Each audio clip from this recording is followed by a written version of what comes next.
Welcome back to the Piston Shock channel. In this video I'm going to show you how to reset the oil service light on a Dodge Ram. This is 5.7 HEMI, and we just changed the oil. Now we need to reset the service light.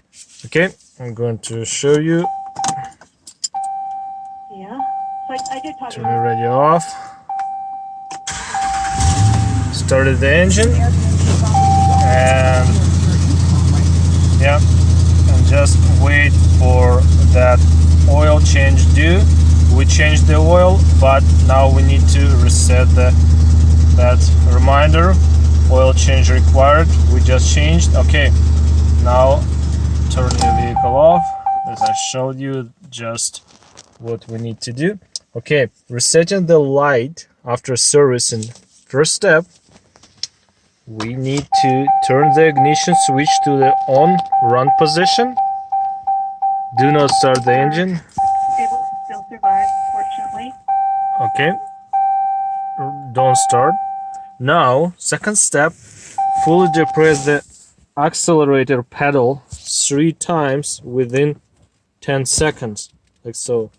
1, 2, 3.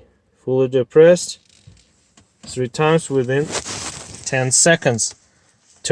And third step, turn the ignition switch to the off lock position.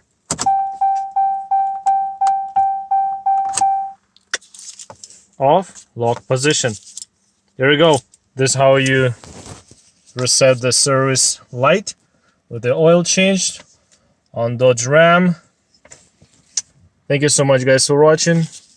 If you would like to support my small hobby YouTube channel, please go and watch more videos, and don't forget to subscribe and click that notification bell. You won't miss any videos. Thank you so much. This is a Dodge HEMI. Let's check what we've done.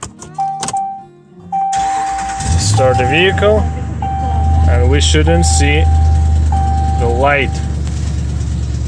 See, we only have rear turn signal light out, but as you remember, we had a message. Now no messages. Thank you so much, guys, again, and that's how you do it.